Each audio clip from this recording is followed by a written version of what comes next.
Hello everyone. तो हम कर रहे थे CSIR नेट मैथमेटिकल साइंस जो जोन 2024 का पेपर सॉल्व। तो उसके हमने अभी तक 3 क्वेश्चन किए। क्वेश्चन नंबर 4 क्या है? क्वेश्चन नंबर 4 थे a ring is rolling along a straight track as shown. मतलब कि जो हमारा रिंग है वो सीधी पटरी पर घूम रही है, ठीक है। द टॉप जो आपको इस फिगर में दिखाई गई है, ठीक है, एक रिंग है, ठीक है, उसमें मार्क दिख रहा होगा आपको इस पॉइंट पे, ठीक है। ये क्या है, इधर दिया है जो ये घूम रही है इस तरीके से, ये सरफेस है। तो आपको फिगर देख लिया आपने। The top most point of the ring is mark, ठीक है, ये आपको मैंने बता दिया। जो ये आपको इधर दिख रहा है इस पॉइंट पे, ठीक है, ये मार्क। तो जो हमारा रिंग है, रिंग को बोलते हैं वलय। तो इसका जो ऊपरी हिस्सा है, ठीक है, इसमें बिंदु है, चिन्हित किया गया है, मार्क किया गया है, ठीक है। Which of the diagrams show a possible position of the ring at a later time relative to the original position.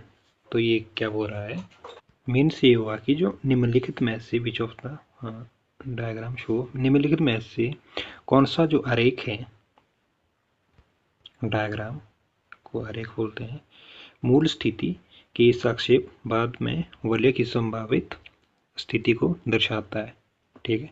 तो ये हमारे से इसमें पूछा गया है।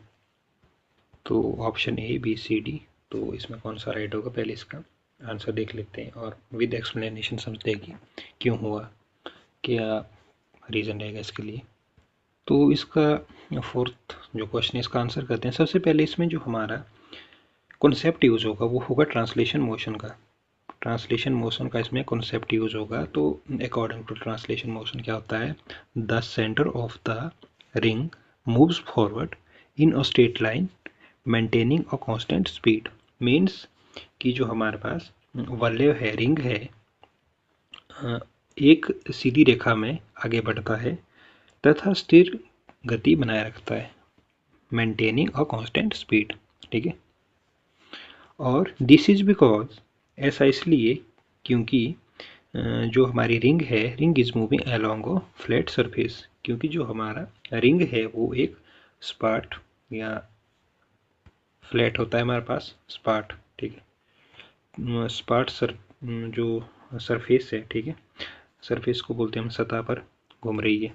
तो इसमें ये रीज़न है, ये क्यों है, this is because the ring is moving along a flat surface. तो पहला तो हमारा एक कॉन्सेप्ट ही इसमें यूज हो रहा है ट्रांसलेशन मोशन का, और जो दूसरा यूज हो रहा है वो है रोटेशनल मोशन।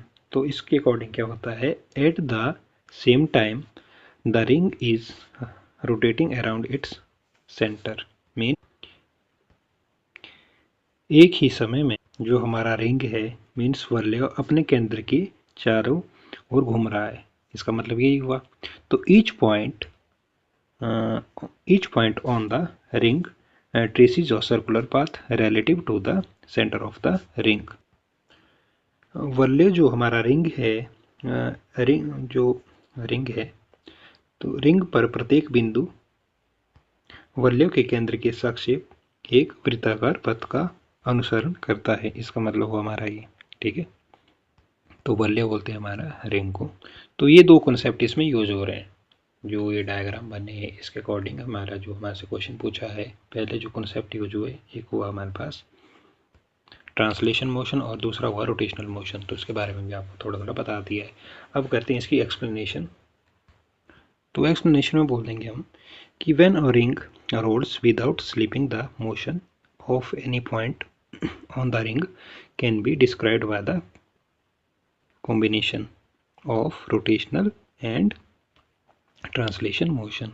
तो इसका मीनिंग क्या हुआ है कि जब एक वलय मतलब रिंग बिना फिसले घूमता है, तो जो वलय है हमारा, जो रिंग है, रिंग पर किसी भी बिंदु की गति को संयोजित द्वारा वर्णित किया जाता है। हमारे पास रोटेशनल और translation motion. The key observation is that the point that is at the top of the ring will trace a circular arc relative to the center of the ring while the entire ring itself is moving forward due to the rolling। तो इसका मतलब तो मुख्य अवलोकन यह है कि जो हमारी रिंग है तो रिंग के शीर्ष पर स्थित बिंदु का पता लगाया जाएगा while जो हमारा जबकि जो पूरा रिंग है वो रोलिंग के कारण आगे बढ़ रहा है while the entire ring itself is moving forward due to the rolling। तो as the ring rolls the top most point जो हमारा मार्क्ड है moves forward downward and around the circumference of the ring while the entire ring also moves forward along the track. इसका मतलब हुआ कि जैसे ही ring घूमती है सबसे ऊपर वाला जो बिंदु है जो हमने मार्क की गिवन दिया गया है मार्क है चिन्ह उसमें लगा है तो वो आगे नीचे और रिंग की परिधि मतलब सर्कमफ्रेंस के चारों ओर घूमता है यही मतलब हुआ इसका। जबकि पूरा वलय भी ट्रैक के साथ आगे बढ़ता है जो हमारी रिंग है वो भी ट्रैक के साथ आगे बढ़ती रहेगी। After some rolling the marked point will come down as the ring rotates and eventually reach a lower position on the ring compared to its starting point। Means कि कुछ देर लुढ़कने के बाद जो हमारी रिंग है रिंग के घूमने पर जो हमारा डॉट है जो हमने मार्क की क्वेश्चन में मार्क है चिन्हित बिंदु नीचे आ जाएगा और लास्ट में क्या होगा कि जो हमारा निचली स्थिति पर वो पहुंच जाएगा इसमें दिया है और it's stage to starting point eventually reach to lower position और जो हमारा वलय है जो रिंग है रिंग की तुलना उससे प्रारंभिक बिंदु से की जाती है ring compare to its starting point. तो इसका मतलब यही हुआ। तो जो हमारा पोजीशन बी है position B show that position B shows the correct behavior where the marked point has moves forward and downward as expected for rolling motion। जो हमारी पोजीशन बी है वो सही व्यवहार दर्शाती है जहाँ चिन्हित बिंदु जो मार्क्ड बिंदु है लुढ़कती गति के लिए अपेक्षित रूप से आगे और नीचे की ओर चल गया है। तो ये था इसका रीजन थोड़ा थियोरेटिकल है तो आपने देख लेना है आपने शॉर्ट में करना है मैंने थोड़ा इसमें ज़्यादा एक्सप्लेन किया है अगर तो आपने देख लेना है अपने हिसाब से तो जिस हिसाब से आपको समझ आया अपने हिसाब से कर लेना थोड़ा आप शॉर्ट नोट्स भी बना सकते हो इसके। तो जो इसका राइट आंसर होगा वो होगा हमारे पास ऑप्शन बी। तो जो हमारा ऑप्शन बी है वो इसका राइट आंसर है। ठीक है अब करते हैं हम नेक्स्ट क्वेश्चन। तो हमारे पास क्वेश्चन नंबर 5 क्या है among finches males and females have one of 3 colours कौन कौन से red blue yellow on their head during the mating session. तो पहले यहाँ तक समझ लेते हैं अमंग द जो यहाँ तक मैंने इंग्लिश में बताया इसका मीनिंग हुआ कि जो फिंच है फिंच में नर और मादा की सिर का 3 रंगों में से एक रंग होता है कौन कौन सा या तो रेड ब्लू और या पीला। ठीक है रेड ब्लू या येलो। तो ड्यूरिंग द मैटिंग सेशन संभोग के मौसम के दौरान mails and females pair up randomly नर और मादा बेतरतीब ढंग के जोड़े बनाते हैं।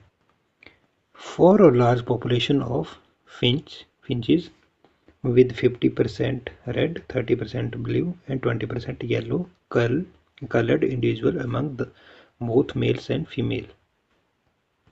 मीन्स कि नर और मादा दोनों में से 50% लाल 30% नीले और 20% पीले रंग के व्यक्तियों वाली फिंच की एक बड़ी आबादी के लिए लाल नर और पीली मादाओं के बीच जोड़े की अपेक्षित संख्या क्या है यदि जोड़ा बनाने वालों जोड़े की कुल संख्या कितनी है 10,000।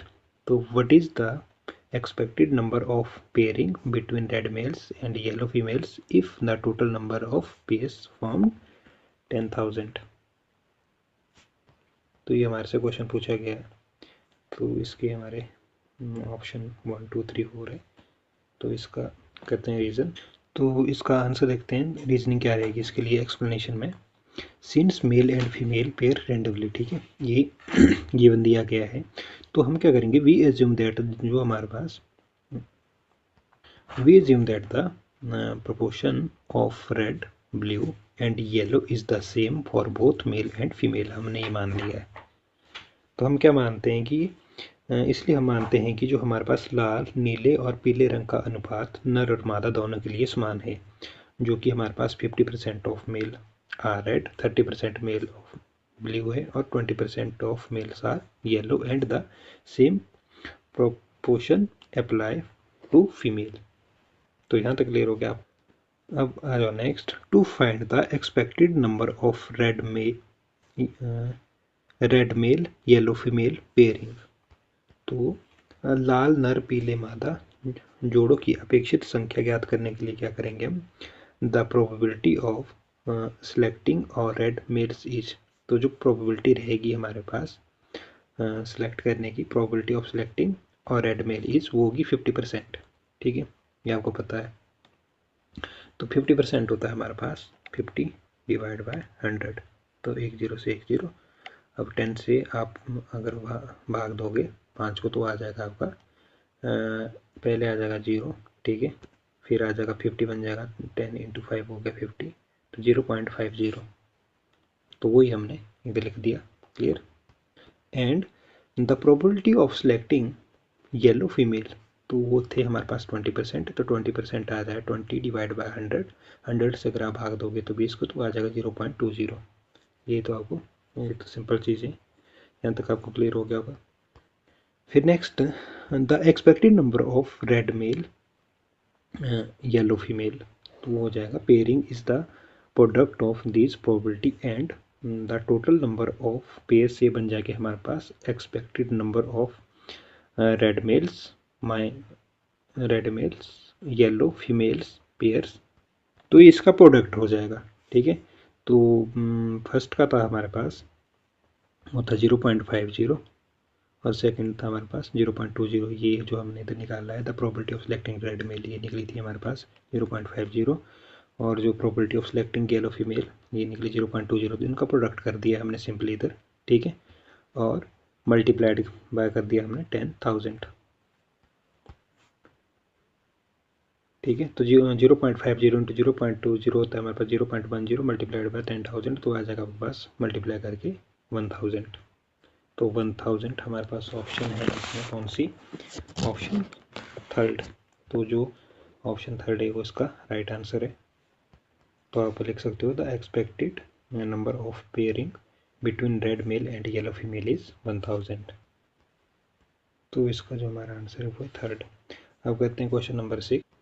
क्वेश्चन नंबर 6 में क्या है, in a district every second teacher who teach chemistry also teach physics and every third teacher who teach physics also teach chemistry. तो हमारे को फाइंड क्या करना है, the ratio of teacher who only teach chemistry. Find क्या करना है हमारे को, the ratio of teacher who teach only chemistry to teach who only teach physics. तो हमारे पास क्या रेशो रहेगी, तो हमने इसमें फाइंड करना है। तो हम क्या कर लेंगे, मान लेंगे let C be the total number of teacher who teach chemistry and जो हमारे पास पी है, P be the total number of teacher who teach physics. Means कि हम मान लेते हैं कि जो सी है वो हमारे पास रसायन विज्ञान यानी केमिस्ट्री पढ़ाने वाले कुल शिक्षकों की संख्या है, और जो हमारे पास ये पी है वो भौतिक विज्ञान यानी कि फिजिक्स पढ़ाने वाले कुल शिक्षकों की संख्या है, ठीक है। ये हमारे को, ये हमने मान लिया है, ठीक है, फर्स्ट पार्ट। अब हमारे को गिवन क्या है, गिवन दिया है कि जो हमारे पास every second teacher who teach chemistry and also teach physics, so the number of teachers who teach both subject from chemistry group, तो वो हो जाएगा हमारे पास सी डिवाइड बाई 2। मीन से ये हुआ कि जो हमारे पास केमिस्ट्री है, रसायन विज्ञान है, रसायन विज्ञान पढ़ाने वाला जो हर दूसरा शिक्षक भौतिक विज्ञान भी पढ़ाता है, ये इससे क्लियर हो गया आपको। तो इसलिए जो हमारा रसायन विज्ञान है, मीन्स की जो नंबर ऑफ जो number of teacher who teach both subject from chemistry group वो है C/2। मीन्स की जो इसलिए जो हमारा रसायन विज्ञान समूह के जो दोनों विषयों पढ़ाने वाले शिक्षकों की संख्या है C/2। क्लियर? यहाँ तक तो हमारे को गिवन था यहाँ तक, ठीक है। यहाँ हमने माना कि सो the number of teacher who teach both subject from chemistry group, तो वो जाएगा हमारे पास C/2। और फिर आपको गिवन था दिया कि जो every third teacher who teach physics also teach chemistry, ठीक है। Every third teacher who teach physics also teach chemistry, so the number of teacher, यहाँ तक तो गिवन है, तो सो the number of teacher who teach both from physics group, तो वो हो जाएगा हमारे पास P/3। यहाँ तक क्लियर हो गया। तो अब इसके बाद हम लेट कर लेंगे कि जो लेट x है, ठीक है, लेट जो x है ये हमने माना है represent the number of teacher who teach both chemistry and physics. हमने x को मान लिया है, वो क्या रिप्रेजेंट कर रहा है कि जो टीचर है वो क्या क्या टीच कर रहे हैं, केमिस्ट्री कर रहे हैं और फिजिक्स पढ़ा रहे हैं बोथ, ठीक है। तो सिंस जो हमारे पास since this two groups overlap, तो ये कहीं ना कहीं ओवरलैप कर रहे हैं, जो आप दो ग्रुप देखो, ठीक है, स्टार्टिंग के। The number of teacher who teach both chemistry and physics must be the same in both case, तो ये कहीं ना कहीं सेम हो रहा है, ठीक है, जो हमारे फर्स्ट दो ग्रुप थे। तो ये तो आपको पता लग गया है कि जो हमारे स्टार्टिंग के दो ग्रुप थे वो कहीं ना कहीं ओवरलैप कर रहे हैं, क्योंकि फिजिक्स और केमिस्ट्री दोनों टीचर पढ़ा रहे हैं, ठीक है, every second teacher every third teacher. तो since these two group overlap the number of teacher who teach both chemistry and physics must be the same in both case, ठीक है, वो आपको क्वेश्चन में लगी गया। तो यहाँ क्या कर देंगे हम कि therefore we setup equation, हम एक इक्वेशन बना देंगे यहाँ से, ठीक है। तो हम कर देंगे जो हमारे पास केमिस्ट्री जो स्टार्टिंग जो हमारा था, जो ये था, ठीक है, the number of teacher who teach both subject chemistry group is C/2, तो ये ले लेंगे हम। और सेकंड हम इसको ले लेंगे सो the number of teacher who teach both from physics group, वो हो जाएगा हमारे पास P/3, तो हमने ये ले लिया, तो ये हो जाएगा हमारे पास C/2 is equal to P/3, ठीक है, ये हमने इक्वेशन बना दी। तो अब इसमें क्या करना है कि क्रॉस मल्टीप्लाई कर दिया, तो क्रॉस मल्टीप्लाई इस तरीके से होता है, ठीक है, ये आपको पता ही है। तो ये होगा 3 × 2c और ये बन गया 2 × p, तो 3c is equal to 2p। यहाँ से हम c की वैल्यू निकाल देंगे, तो c यहाँ से निकल जाएगा हमारे पास 2p/c, एज इट इज रहने दो, 3 इसके अपॉन में आ जाएगा, तो ये बन जाएगा 2p/3, 2/3p, ठीक है। तो यहाँ से हम क्या बोल सकते हैं कि now the number of teacher who teach only chemistry is the total number of chemistry teacher minus those who teach both subject which is, तो ये आ जाएगा हमारे पास teacher who only teach chemistry means की C - C/2, तो हो जाएगा C/2 मीन्स की अगर आप एक में से आधा कट करोगे तो आधा ही बचेगा, तो वैसे C में से आप C/2 लेस करोगे तो C/2 आ जाएगा। तो ये किसके लिए निकली हमारे पास, जो टीचर कौन से हैं, ऐसे टीचर जो हम ओनली क्या पढ़ा रहे हैं, केमिस्ट्री, वो है C/2। Similarly the number of teacher who only teach physics, वो कैसे निकलेंगे, teacher who only teach physics, देखो P वो होंगे, ठीक है, क्योंकि जो हमने स्टार्टिंग में मेंशन किया था कि जो P क्या है, P था हमारे पास, P भी था total number of teacher who teach physics, ठीक है, और C था हमारे पास जो हमारे C भी था total number of who teach chemistry. तो हमने निकालना इधर टीचर हु टीच फिजिक्स, तो हमारे कैसे निकलेंगे P - P/3 करके, ठीक है।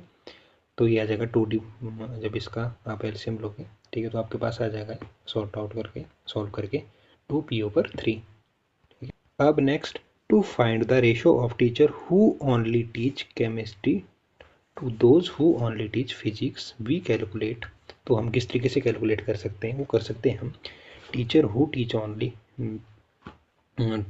Teacher who only teach chemistry, teacher who only teach physics, तो वो हमने अभी निकाले हैं। जो हमारे ओनली केमिस्ट्री पढ़ा रहे हैं वो है C/2, और जो ओनली हमारे फिजिक्स पढ़ा रहे हैं वो है 2P/3। ठीक है, ये हमने अभी निकाला है। तो ये आ जाएगा आपके पास। इसको अगर आप सिंप्लीफाई करो तो ये आ जाएगा सिंपली। किस तरीके से सॉल्व करोगे, देखो C/, आपको इक्वेशन सॉल्व करनी आती है, तो इसको मल्टीप्लिकेशन का सिंबल लग जाता है इसमें। ये वाली टर्म हमारी ऊपर चली जाएगी और ये वाली हमारी नीचे आ जाएगी। ठीक है, इस तरीके से सॉल्व करते हैं। तो अगर आप इस तरीके से बन जाएगा 2C 3C, 3 इंटू सी बन जाएगा 3C, और 2 2 4P। क्लियर। तो हमने इसमें C निकाला था अभी पीछे, तो C की वैल्यू निकली थी हमारा 2P/3। तो हमने इसमें पुट कर देनी है वैल्यू। तो 3 की जगह हम 3 रखेंगे और C की जगह हम ये वैल्यू पुट कर देंगे इधर। C की वैल्यू थी 2P/3/4P एज इट इज़, और ये हमारे यहाँ से 3 से 3 कैंसिल आउट हो जाएगा। तो ये बन जाएगा हमारे पास 2P/4P, 2 1 जा 2, 2 2 जा 4, 1/2, P से हमारा P कैंसिल हो जाएगा, तो वही आ जाएगा 1/2। तो हमारे पास जो रिजल्ट आ जाएगा 10, the ratio of teacher who teach only chemistry to those who teach only physics is, वो आ जाएगा 1/2 मीन्स की 1:2। तो ये कौन सा है हमारे पास, इसमें सेलेक्ट अगर करेंगे हम तो वो है सेकंड इसका, आई थिंक। तो इसका जो राइट आंसर है वो है सेकंड। तो आज के लिए इतना ही, बाकी नेक्स्ट वीडियो में करते हैं। तो हमारे को 6 क्वेश्चन हो गए, तो कंटिन्यूटी में करते रहेंगे। बाकी अगर मेरे से कोई कमी रह रही है या कुछ मिस्टेक हो रही है तो आपने कमेंट में बता देना है। ठीक है, बाकी आपने खुद भी पढ़ना है, अपने हिसाब से देख लेना है जिस हिसाब से आपको ठीक लगे।